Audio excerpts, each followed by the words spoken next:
E aí, gente, chegamos aqui para mais uma entrevista no nosso canal. Hoje a gente vai bater um papo com a Mari Lúcia. Hoje vocês vão conhecer um pouco da minha história. Mesmo sendo tão carente, simplesmente eu fui feliz.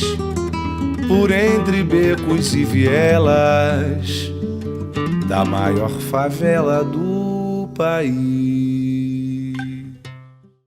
Então, lovers da minha vida, a gente vai conhecer um pouco hoje da história da Mari. Mari, da onde, Mari? Conta aí pra essa galera de onde você é, quem é você. Meu nome é Mari Lúcia Mariá, eu sou moradora do Complexo do Alemão. Desde quando eu nasci, a minha avó foi uma das primeiras moradoras de lá. Eu tenho 40 anos, um filho e sou fundadora do projeto Favela Arte. E é sobre Favela Arte, sobre a Mari Lúcia que a gente vai falar hoje. Mari, conta pra gente como é que foi tua infância lá no Complexo, como é que é viver lá. Então, isso é um negócio um pouquinho complicado de contar em detalhes, porque eu tive perda de memória. Então, tem muita coisa que eu não lembro com detalhes.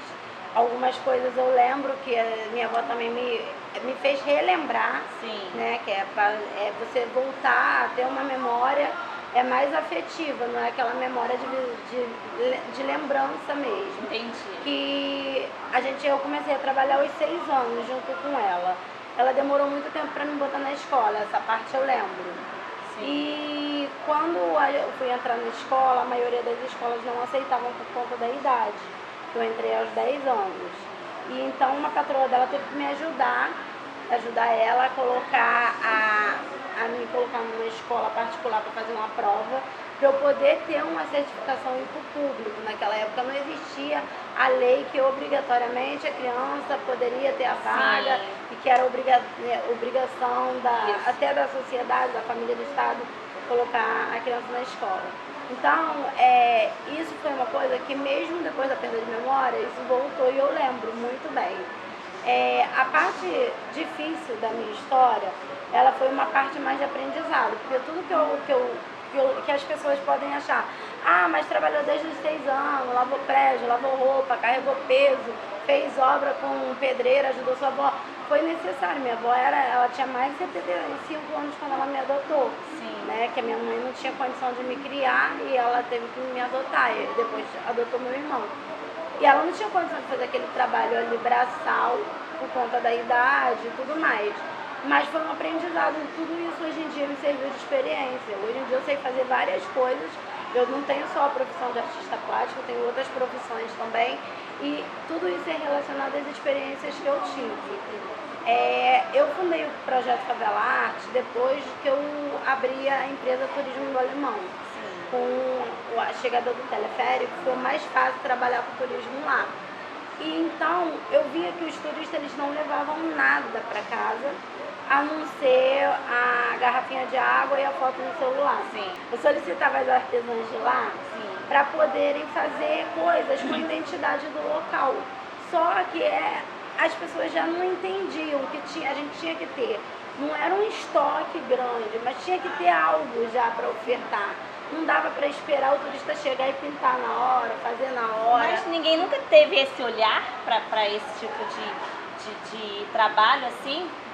Não, turismo lá no Alemão foi muito difícil conseguir juntar empreendedores e pessoas também na casa que fazem trabalhos manuais para criarem produtos com identidade do local. Entendi. Não com borboleta, não com coração, não que isso não vende, mas quando o turista estrangeiro vem, e até mesmo o visitante do Rio de Janeiro, ele não quer levar a borboleta e o coração que ele acha em qualquer lugar, ele quer levar algo do lugar. Isso aí, ele quer levar um ponto turístico, ele quer levar algo de dentro da comunidade, né? Exatamente. Nosso.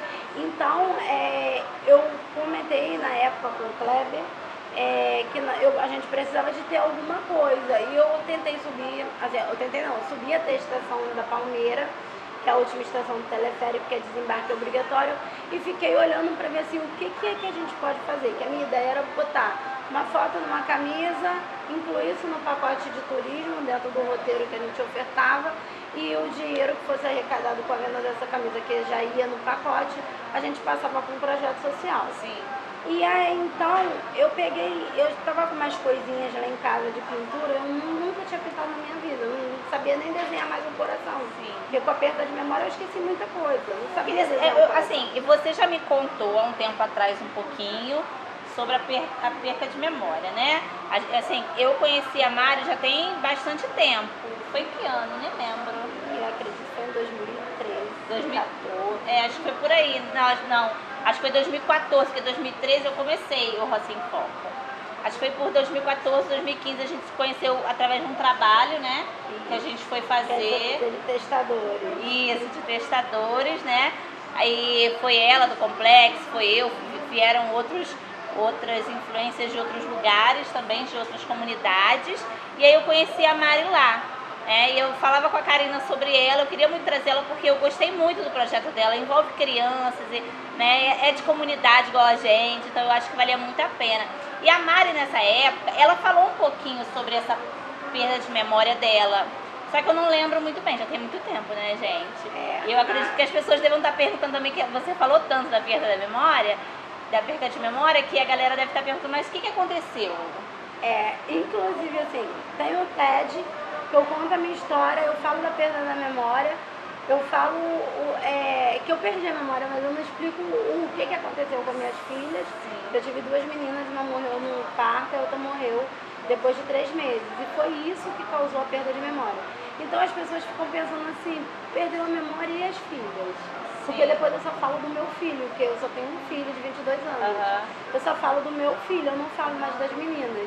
Só que no TED eu tinha um texto para decorar e eu não conseguia seguir texto, eu só consigo falar assim, normal. Eu também não consigo, Se você gente. pedir assim, faz isso, eu não consigo. Eu também não consigo. Eu não roteirizo nada. Eu cheguei lá, eu esqueci tudo que era para falar e falei o que dava. Eu gosto de ser espontânea, né? De Exatamente. falar o que eu lembro, falar ali na hora. Esse negócio de ficar lendo papelzinho não é comigo, não. E assim, foi um treinamento bom para tentar lembrar das coisas na hora.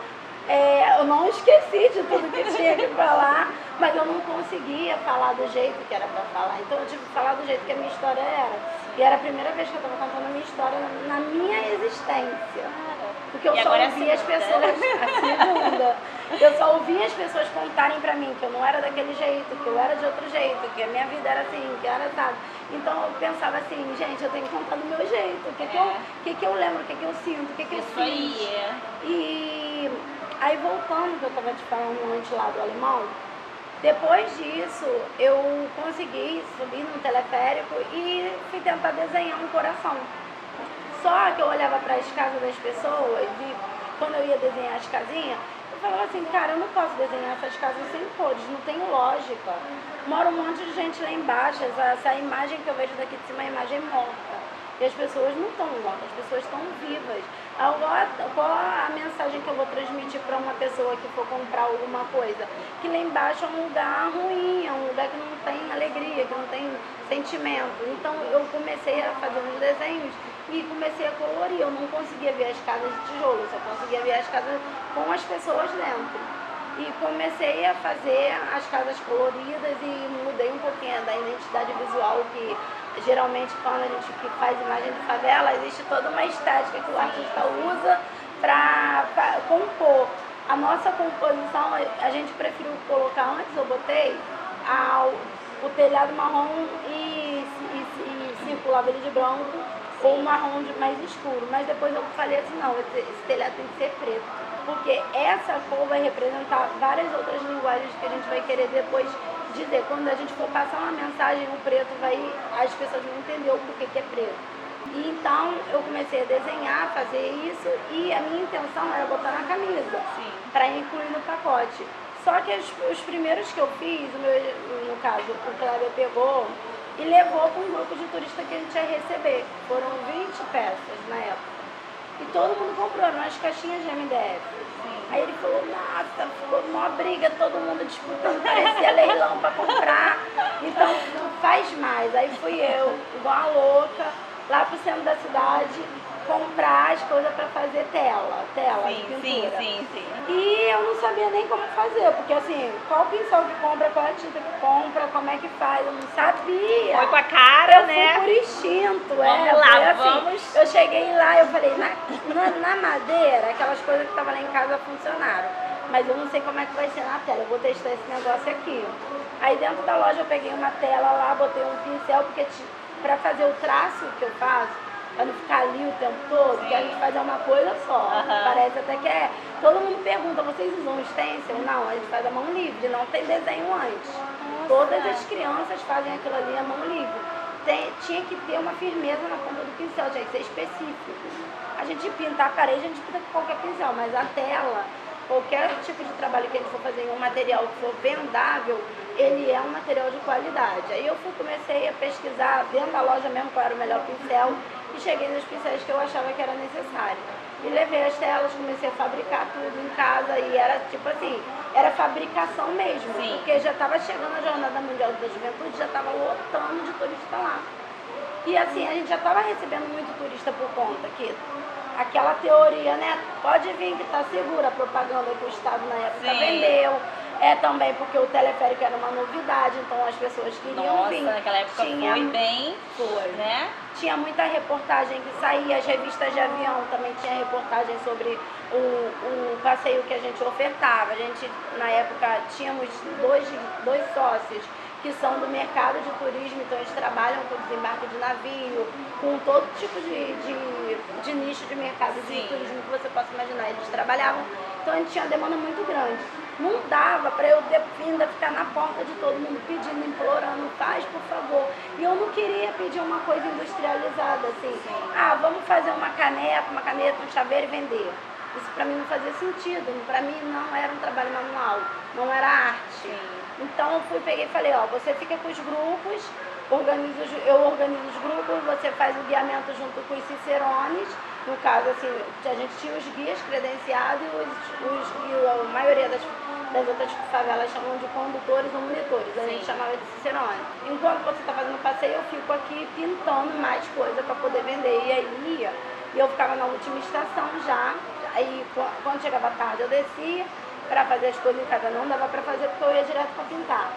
E às vezes eu esquecia da hora do dia, passava um dia, 2, 3 dias pintando, sem dormir, eu depois fui cobrada, né? A saúde da gente cobra. E eu tinha que dar conta. Só que nessa correria, eu consegui observar que a maioria das crianças que ficavam lá nessa estação, eu via elas em tempo integral. Então eu perguntava, o que vocês fazem o dia todo? Nada, a gente fica aqui pedindo dinheiro e algumas vendem água com os pais.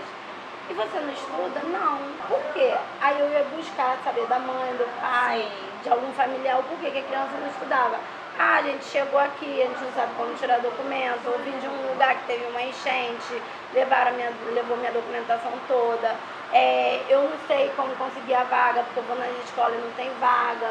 Quando fala que é para matricular num site, eu não tenho internet. Então eu vi que a dificuldade das crianças estudarem não estava na falta da vaga escolar, também era, mas a maior dificuldade era a documentação.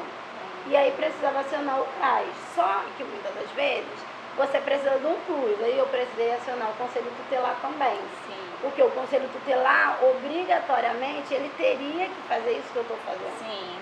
Isso que eu faço é um trabalho do Conselho Tutelar. Eu não precisava de perguntar às crianças se eles tinham dados suficientes para saber, porque quando é para punir, o Conselho Tutelar acha a família. Entendeu? Então, agora quando é para botar o direito da criança em dia, aí a gente, só se procurar o Conselho Tutelar. Então, eu via o conselheiro direto lá, alguns conselheiros, e eu falava, vocês não observam essas crianças aqui? Eu preciso que vocês arrumem a vaga, e se não tiver a vaga para eles, vai ter que aparecer. Você começou a se intrometer ali, né? Começou assim. Eu sempre fui desse jeito. Mas eu também aqui na Rocinha eu fazia isso direto. Os conselheiros tutelares, né? Tem a menina lá do Vidigal e o Ebinho, nossa, perturbava muito eles. Tem criança fora da escola, dava nome de telefone, nome da mãe, telefone, tudo. Entre em contato com a mãe, eles precisam de documento, precisa disso. A gente acaba sensibilizando, né? Assim, você ainda tem um jeitinho pra pedir. Eu já ia com a Constituição aqui, cueca, E o ECA, eu falava, tem 2 instrumentos que garantem o direito deles.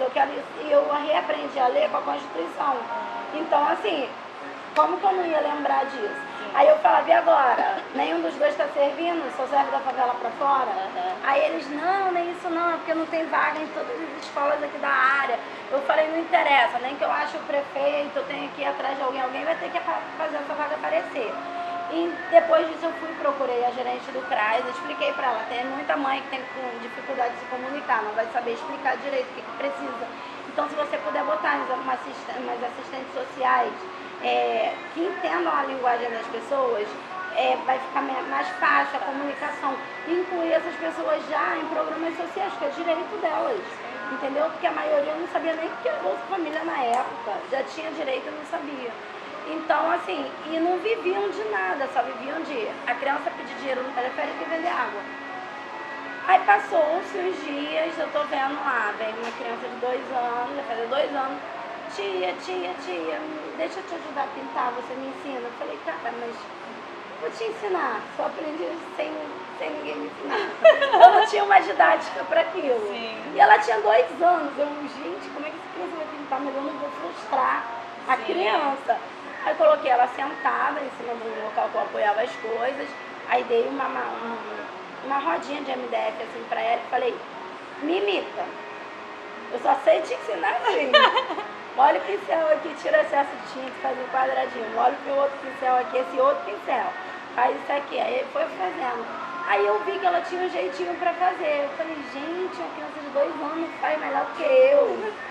E criança já tem um dom para isso, mesmo não tendo toda a coordenação motora, mas é automático, assim, eles veem você fazendo, eles copiam. E não é uma cópia exata, eles fazem um deles. Sim. Por isso que nenhum dos nossos quadros saem igual. Todos eles saem diferentes, porque eles fazem um deles. E aí, no outro dia seguinte, quando eu cheguei lá, ela estava com mais de 20 crianças.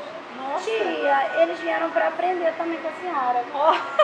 A gente vai te ajudar. Eu falei, mas eu não consigo ensinar vocês. Eu nem tenho material aqui para ensinar todo mundo. Aí ela, não, mas a gente ajuda. Aí ele faz um pouquinho, aí tá. Eu falei, tá, vamos fazer um negócio. Eu vou procurar umas coisas que eu tenho em casa, vou trazer amanhã e a gente vai fazer hoje com o que tem. Amanhã a gente tenta todo mundo aprender, tá? Aí eu fui ajudando cada um pintar um pouquinho, mas eu tinha que ter uma certa rapidez, porque tinha muita gente que esperava ficar pronto. Então, na primeira aula, eu botei os mais, porque não tinha mais 20, já tinha quase 60.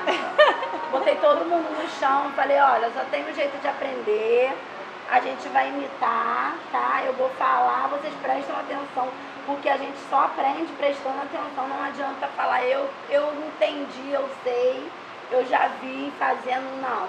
Vocês vão ouvir, depois vão ver e depois vão fazer. E aí eles ouviram explicando como é que era, observaram, depois foi todo mundo fazendo. E lá não dava para ter, porque nossos quadros são todos coloridos. Sim. Não dava para ter um pincel para cada cor, para cada criança, nem ficar lavando pincel. Sim. Então o que eu fiz? Eu fiz eles fazer rodízio. Você pinta com amarelo, passa amarelo com o amigo que está com verde, ele passa o verde com o outro que está com azul, e eles vão passando pro outro e cada um faz a sua, vai fazendo o seu quadradinho da cor da casinha ali. E a gente trabalhava na época com 60 crianças, 60 por 6. Era o que tinha. Um para cada. Mas a gente não usava todos. Sim. A gente só usava porque um tava só com a cor amarela, aquela dali ia servir para todo mundo. Então, a gente usava 9 pincéis praticamente, que eram 8 cores e o preto. Sim. E o restante das outras composições eles faziam caneta posta. Então isso foi ajudando eles até se desenvolverem e se respeitarem, porque assim, eu via que eles tinham assim, um jeito de se comunicar um com o outro, aquela coisa de criança de um querer falar mal do outro, de querer gritar, de falar, me dá agora que tá na minha vez. Eu falava, aguarda, não precisa de pressa, que você nasceu depois de 9 meses. Ninguém aqui entrou na barriga da mãe, a cegonha chegou, botou a semente e nasceu no outro dia. Tem que aguardar. Então eu ia explicando a eles as coisas da vida e como respeitar também os amigos. Só que depois eu percebi também que tinha assim, uma falta de limite com os pais, depois eu fui percebendo que tinha falta de limite com os professores da escola, e tudo isso eu ia colocando como regra do projeto. Entendi. E aí fui criando uma metodologia para dar como se fosse uma classificação para os melhores. Sim.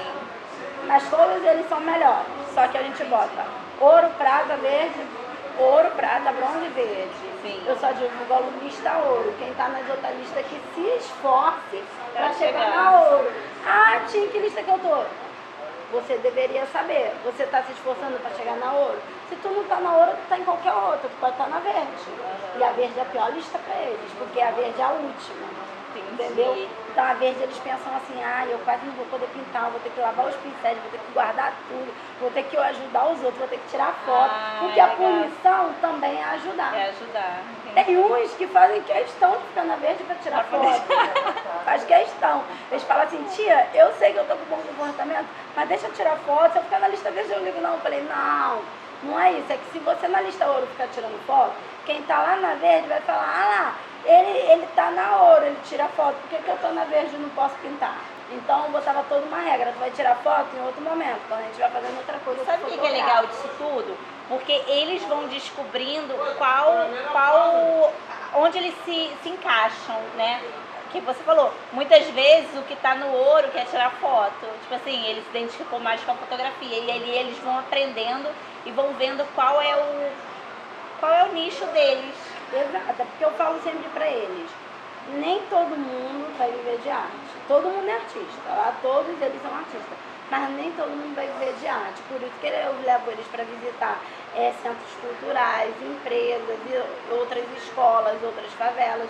Agora com a pandemia eu tive que parar, mas a gente sempre teve passeio cultural para eles irem conhecendo como é que são outras atividades. E até nas universidades eu levo, porque a maioria, assim, na minha geração, ninguém sabia como chegar na universidade. Eu mesmo não tinha como saber, porque eu não tinha memória, né? Mas eu pergunto para pessoas da minha idade, eu falo, no seu tempo você sabia como se formar? Não. A gente só sabia que a gente tinha que concluir no máximo o segundo grau, quando dava. Se não desse, tá bom saber ler e escrever, fez o primeiro grau, arruma um emprego, tá empregado, se mata ali até se aposentar. Se você se aposentar naquela empresa, você é um ótimo funcionário. Isso aí. E, então, esse era o conceito antigamente de um bom cidadão, um trabalhador. Isso. Eu falava, gente, mas não é possível que ninguém sabia naquele tempo. Não sabia, a gente não tinha acesso à informação, não tinha acesso a nada, né? E aí eu passei a perceber que as crianças precisavam dessa informação antes de ficar com a idade que dizem que tem que saber. Porque elas têm que criar o trajeto dela, o plano de vida dela antes. Elas têm que saber qual é meu objetivo. Eu tenho um foco. O meu foco é chegar ali e as etapas. E eu não podia chegar para eles e falar assim, por exemplo, a Vitória, que é a número 1 no projeto, a que começou, quer ser veterinária. Tia, como é que eu faço para ser veterinária? Eu não sei. Eu tinha que aprender a saber, ou tinha que arrumar alguém que ela sabia para ensinar para eles. E para ela continuar alimentando o sonho dela e não desistir no meio do caminho. Sim. E se de repente no meio do caminho ela mudar de ideia, ela vai ter outra forma de sobreviver, de ter outra profissão, entendeu? Então, eles têm vários conhecimentos de várias profissões para isso. No projeto, o que sempre sustentou o projeto foi a nossa sustentabilidade de vende, metade do dinheiro mantém quem está no projeto, a outra metade mantém hoje a estrutura do projeto. Metade é do autor da obra, metade é do projeto. Só que com a paralisação do teleférico também, antes disso, né, que rolou muita coisa lá que atrapalhou um pouco, a gente perdeu um pouco desse público que comprava. E depois que parou o teleférico, praticamente perdemos todos, a gente não tinha turista para comprar. Hoje o turismo lá caiu muito? Não, assim, o turismo mesmo, o comercial não existe. Não existe. Existe o turismo que as pessoas me procuram para visitar, para fazer pesquisa acadêmica, outros para, no caso assim, para fazer alguma coisa mais para trabalho pessoal. Entendi. Não existe aquele turismo de base comunitária, turismo de experiência, o turismo de visitante do Rio de Janeiro que vai passar o dia lá com a família. Isso não tem ainda. O teleférico só vai voltar no ano que vem. Ele já foi anunciado, já está tudo certo, já tem até algumas pessoas já, assim, a gente pode dizer que trabalhando. Você acha que volta? Volta. Eu sei que no começo do ano que vem eles vão inaugurar alguma coisa lá, porque tem época que não pode ter inauguração. Sim. Mas eles vão inaugurar, só que a gente não quer que inaugure parte, não, tem que inaugurar tudo. Porque quem mais precisa mora no topo. Sim. Entendeu? Então tem que ir de lá de baixo até o topo para poder atender o público todo. Né? E nada de carrossel, chegar lá de teleférico e ir embora. Não, carrossel não, vai ter que ser desembarque obrigatório. E a gente quer também que continue a lei, que é uma lei, que todos os moradores lá têm 2 gratuidades. Sim. Que assim facilita o morador também ir trabalhar e pega o trem ali na estação do Bom Sucesso, em 25 minutos ele sai do ponto mais alto da favela e chega no centro da cidade. Porque ele gasta mais uma condução. A galera que mora lá pra cima gasta mais uma condução pra chegar até o trem. Gasta até 2. Ah, sério? É tão longe assim? É. Tem lugar que tem que descer ou de mototáxi ou de combo, dependendo. A pessoa... Eu também não fico muito atrás, porque eu moro aqui do lado aqui perto de Deus, eu moro aqui em cima. Eu também gasto 2 condições para descer. Mas assim, o teleférico ele dá pra gente até Bom Sucesso no máximo, quando ele estava devagar, operando na capacidade máxima, era 15 minutos. Quando tinha pouca gôndola era 10 minutos. Então assim, até Bom Sucesso, de Bom Sucesso para o centro da cidade é 15 minutos de trem. Olha o tempo que economizava, o tanto de pessoas que não precisavam pegar outro ônibus, diminuía também a capacidade dos ônibus de levar as pessoas, não ficava aquela coisa sufocante. Sim. As pessoas chegavam com mais qualidade lá no trabalho, não chegavam tão estressadas. E tinha as escolas do entorno também, das outras estações que atendiam as crianças. Então, assim, quando fechou o teleférico, aí ferrou-se tudo, porque onde que essas crianças iam estudar? Não tinha que alocar aquelas crianças em outra escola. Entendi. E aí foi também junto com a crise, onde muitas pessoas começaram a tirar os filhos das escolas particulares e botar nas escolas públicas. E não tinha vaga para todo mundo. Então aí que piorou mais do que quando eu achava que lá atrás estava ruim, que eu não tinha vaga porque agora que aí tinha piorado, mas a gente sempre dá um jeito, né? Quem consegue fazer uma vez, consegue fazer 2, 3, 4. E a gente começou a apertar do mesmo jeito, e as diretoras lá das escolas são assim, super parceiras da gente. E elas avisavam, Mari, a gente não tem vaga aqui não, tá lotado, mas vou fazer contato com a outra escola, vou ver com a CRE, vou fazer isso. E assim, todo mundo se ajudava. Ah, legal. E até o pessoal da CRE mesmo, que eu nem conheço pessoalmente, que assim, muitas das vezes eu falava, eu preciso ir aí, não preciso não, a gente vai resolver por aqui, vamos mandar para vocês. Da Secretaria Municipal de Educação, pra te dizer a verdade, eu nunca nem pisei lá. Só por telefone? Eu não conseguia nem falar. Não? Não, porque assim, o Rio de Janeiro é que mais tem escolas municipais, mas ainda não dá conta. De toda. Porque toda tem criança. muita criança para estudar. Aqui na Rocinha tem muita criança sem escola. Tem muita criança para estudar. E aí eu vejo assim, a minha geração tem muito analfabeto. Na geração do meu filho, tem os semi-analfabetos, que são jovens e adolescentes, que não tem nem ensino fundamental. Seu filho tem quantos anos? Meu filho tem 22. Então tem muito jovem e adolescente que não tem o 4º ano, não sabe mal ler e escrever. E eu tô vendo que tá vindo uma geração que não tem nada, que tá ficando analfabeto mesmo. Mesmo com a pandemia não ampliou. O que ampliou foi a capacidade de atender, porque é online. Sim. Mas se um professor em sala já tinha 46 alunos, já surtava, você imagina online. E nem todo mundo tem internet. É verdade. Nem todo mundo tem condição de manter, porque às vezes são 5 filhos dentro da mesma casa. 3 estudando de manhã, 2 de tarde. Um celular quando tem internet e quando tem celular. Né? Porque ou você compra comida para essa galera toda, ou você paga internet. Ou você paga internet, ou você compra o celular. Você compra o celular. E aí, haja memória. Por quê? Manda o material, baixa o material. A criança tem que ficar estudando, mas a minha aula também. Aí a outra criança começa a brigar. Eu vou perder minha aula, não quero mais estudar. E aí acabou. Assim, né? É muito então, complicado. assim, hoje eu tive que dar a parada no projeto no começo de 2020. Sim. Porque eu estava pintando nas escolas. Eu já a minha base já não era mais na biblioteca, a parte do teleférico. Porque a nossa base, onde a gente se situava, ficava mesmo, era na última estação do teleférico da Palmeira, que tinha uma biblioteca parque na época, e a gente usava essa biblioteca Não parque. tá funcionando. Não está funcionando, não está funcionando. Ela deve voltar a funcionar com o teleférico. E hoje essas estações elas estão todas ocupadas, então eu acredito que elas vão ficar vazias, se Deus quiser, e com certeza quer. E quando a biblioteca voltar, eu consigo colocar o projeto de volta lá. Mas por enquanto eu tenho que fazer parceria com as escolas e fazer trabalho voluntário nas escolas. E não tem como manter as crianças pintando tela. Então a gente pinta a escola, a gente pinta a parede da escola. E isso dá uma sensação de pertencimento para a criança também, ajuda no desenvolvimento, porque a criança participa e aí eu começo a explicar para eles como é que funciona a regra do projeto, que aí eu amplio o escopo, eu não fico mais só com 300 crianças, eu já cheguei a um impacto de 5.000 crianças. Nossa, muita criança. Então, hoje eu só posso supervisionar se as crianças estão em condição de estudar, se estão, porque tem muita criança que depois dessa coisa da pandemia ficou com diversos distúrbios. Entendi. Né? E a mãe também. Que eu acredito que eles tinham que oferecer um tratamento para os professores, uma terapia para os professores, para as mães e na escola ter terapia para as crianças, porque não vai ser fácil.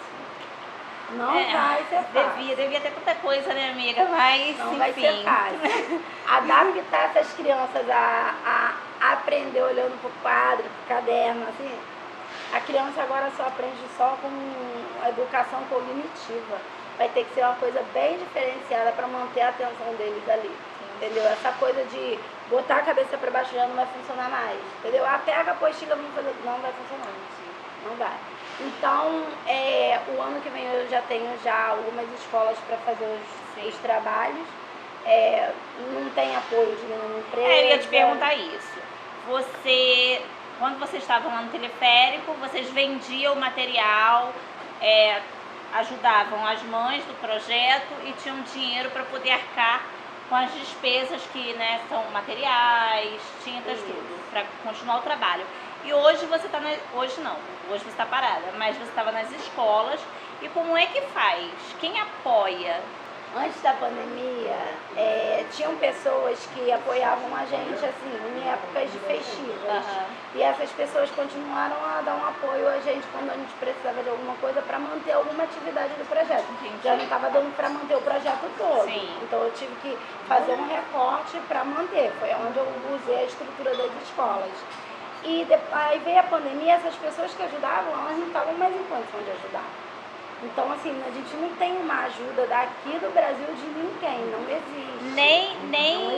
Nem o poder público, nunca ninguém, assim, porque você faz um trabalho muito legal, né? Você insere as crianças na escola, sabe? Você busca ali, tá linkando os pais ali com a CRE, com todo mundo. Ninguém nunca abriu os olhos para o seu projeto e falou assim, cara, vamos dar uma ajuda ali, que ela tá fazendo um trabalho legal. Então, eu já tentei, porque eu não abri um CNPJ de ONG. Sim. Né? Não sou um CNPJ sem fins lucrativos, que eu não via sentido eu ter um CNPJ sem fins lucrativos. Esse negócio era um negócio social, autossustentável. Não tinha sentido para mim ter um CNPJ de associação, instituto, não fazia sentido. Na época, hoje faz. E também eu não queria ter aquela abertura de... Você sabe que de 2 em 2 anos a gente tem visita, né?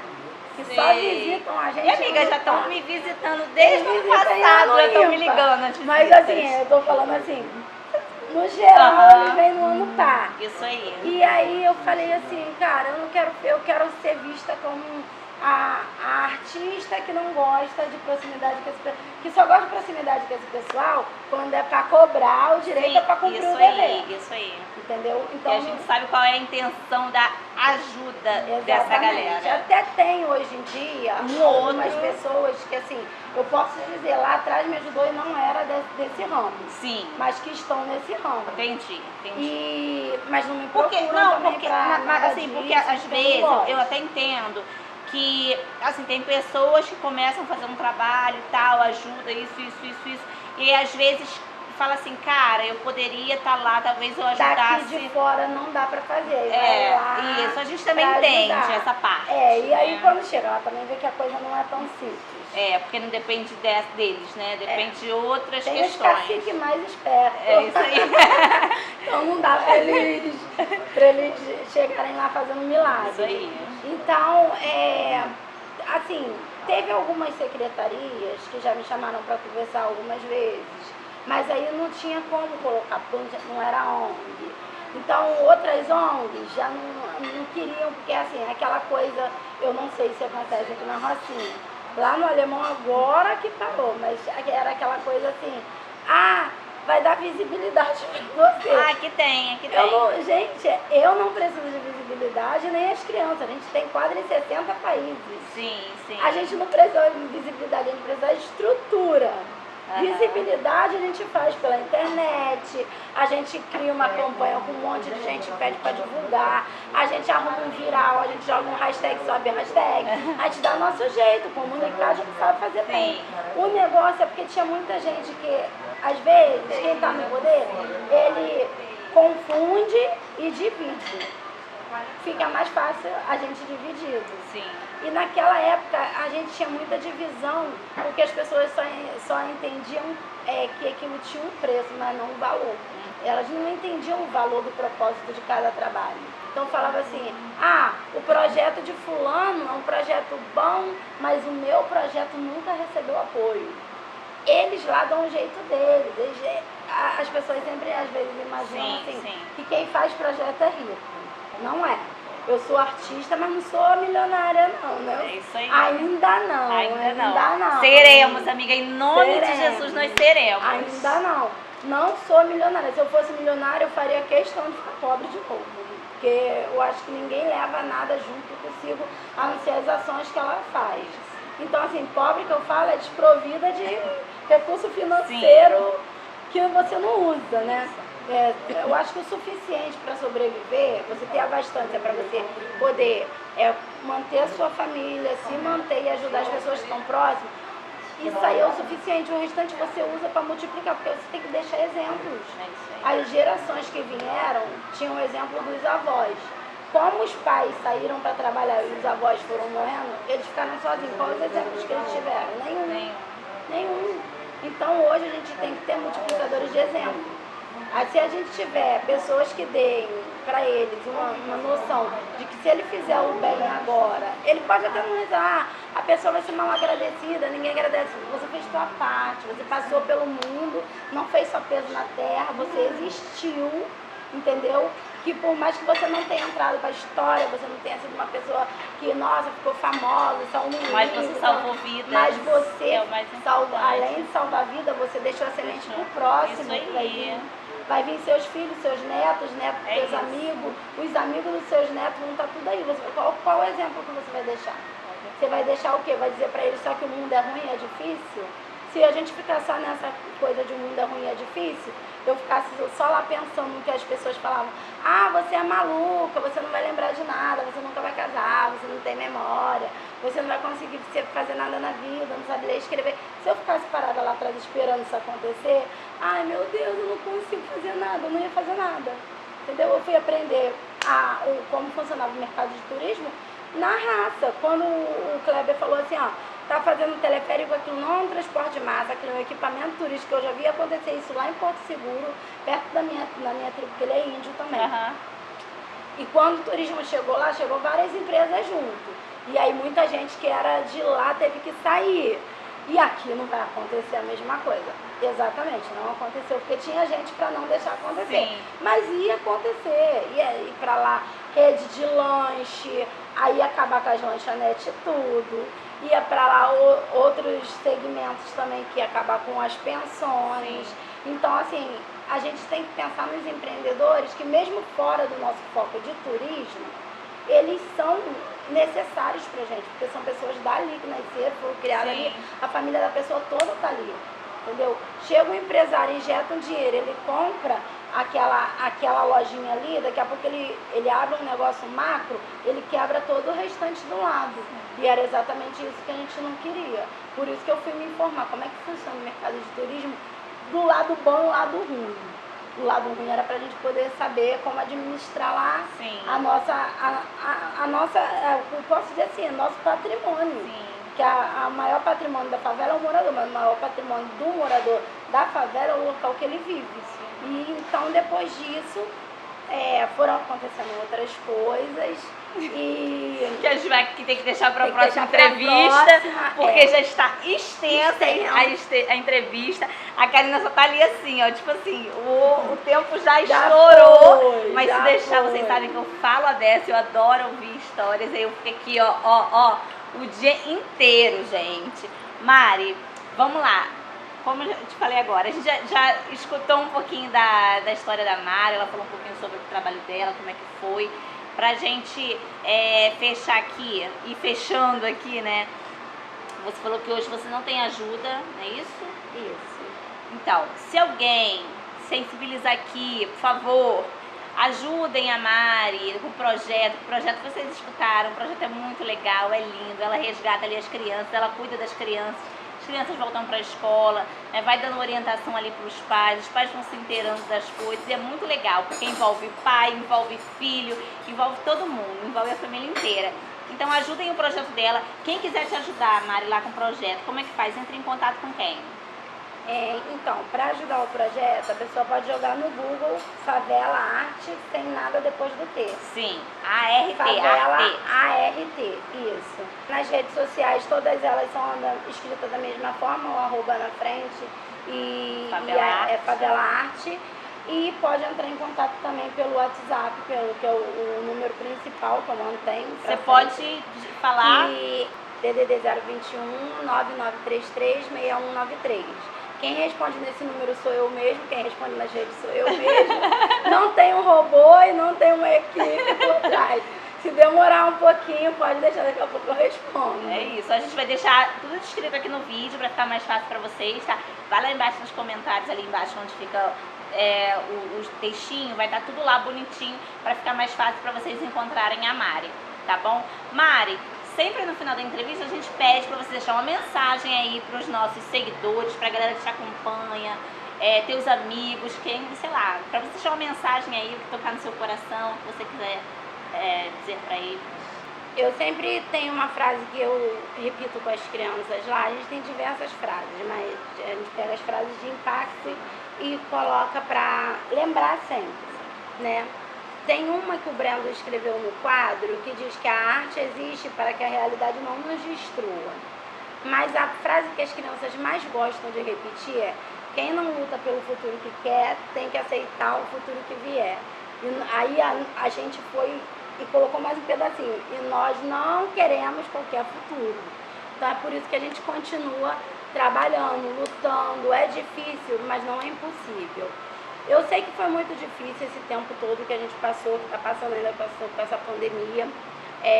Eu tive que parar o projeto, mas eu tive que fazer a parte de ajudar as pessoas a ficar na linha de frente. Eu sou do grupo de risco e nem por isso eu me deixei me abater pelo medo de deixar de atender as pessoas, porque eu sou do grupo de risco. Então eu acho assim, já é arriscado nascer já ferrou.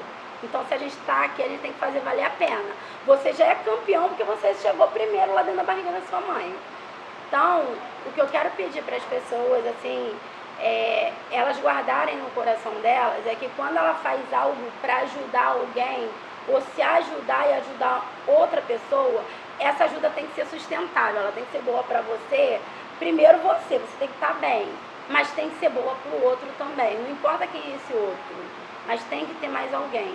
Se você não fizer nada por ninguém, você pode contar, isso vai pesar na sua consciência e vai te incomodar. Então, quando fizer alguma coisa, não deixa ninguém te limitar, não deixa ninguém falar, tá difícil, é impossível. Nada é impossível. Tudo que disseram que é impossível é porque aqui a pessoa não quis fazer. Então, até uma pessoa sem memória, sem estudo, chegou lá na Universidade de Stanford, nos Estados Unidos, fez a palestra lá, deu a aula. Eu não sabia falar nem o português direito, eu tive que me virar no aeroporto de Miami. Não é possível que qualquer outra pessoa não possa fazer a mesma coisa que eu. Então, assim, eu venho do alemão, eu morava em barraco de madeira, como muita gente também aqui na roça e em outras favelas já moraram. E não foi esse condicionamento da falta de estrutura que me deixou limitada. Bem pelo contrário, isso me fez garantir que eu precisava melhorar, não só para mim, eu precisava melhorar para as outras pessoas. E eu não pensava no meu filho não, porque eu nem lembrava que eu tinha filho. Entendeu? Mesmo quando eu comecei o projeto, eu tinha já lembranças do meu filho, mas a minha prioridade era aquelas crianças. Meu filho estava na escola, estava estudando, meu filho tinha casa, tinha comida, mas aquelas crianças que não tinham referência nenhuma. Eles tinham que ter uma referência, eles tinham que ter um suporte.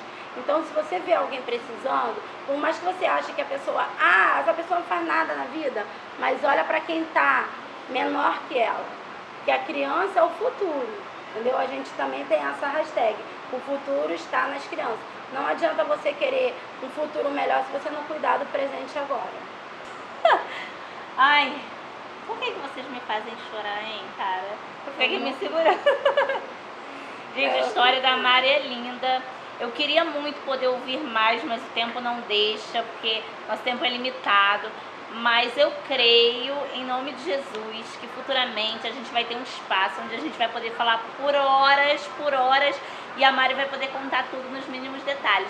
E outra, eu quero muito poder ir com você lá no Alemão. Eu fui lá uma vez, mas foi muito rápido, assim, não consegui.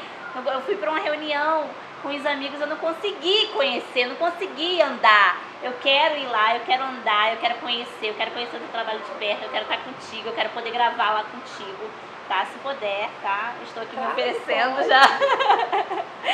E te agradecer por estar aqui, por ter vindo de tão longe, ter pegado esse trânsito todo, para estar aqui com a gente, assim, quero te dizer que eu estou muito grata por você estar aqui, sou muito grata a Deus pela sua vida, pelo seu trabalho, pela forma que você trabalha, pela forma que você conduz as coisas. Desde quando eu te vi a primeira vez, lá em 2000 e não sei quanto, eu ouvi o teu trabalho, você contava, e você sempre contava tão alegre, sorridente, zoando, brincando lá quando eu estava gravando. E eu fiquei tão encantada.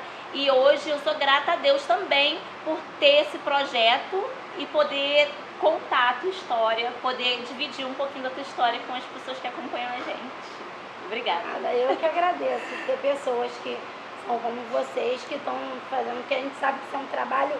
Para quem não trabalha com produção de conteúdo, pesquisa como é que é. Não é fácil fazer um vídeo desse tamanho e colocar. E não é fácil aparecer lá nas redes, não é fácil. Então, assim, eu agradeço muito a oportunidade que vocês estão dando, não só para mim, mas para outras pessoas também, porque vocês estão fazendo um trabalho até que a nossa mídia comercial deveria fazer e não faz. É mais fácil uma mídia estrangeira vir fazer o que vocês fazem do que uma mídia comercial. Então, assim, é a primeira vez que eu vejo uma iniciativa do porte que vocês estão fazendo. Tem outras pessoas que fazem algo parecido, mas não assim como vocês estão fazendo, de puxar pessoas normais, pessoas que estão aqui trabalhando no dia a dia para fazer o nosso dia melhor. Sim. É muito difícil ter iniciativas assim. A sua, em favela, é a primeira que eu vejo. Então, você está de parabéns, você e a sua equipe. Gente, vamos lá, vamos encerrar. Como eu falei, por mim a gente não encerrava nunca, tá muito legal.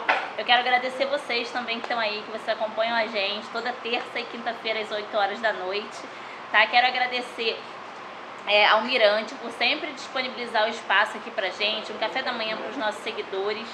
Para os nossos seguidores, ó, para os nossos convidados, da tua tela, para os nossos convidados, tá? E não esquece, se inscreve no nosso canal, ajuda a gente, apoia nosso projeto, se inscreve, dá like, compartilha, comenta, ajuda a gente a compartilhar essas histórias incríveis que tem dentro das comunidades do Rio de Janeiro.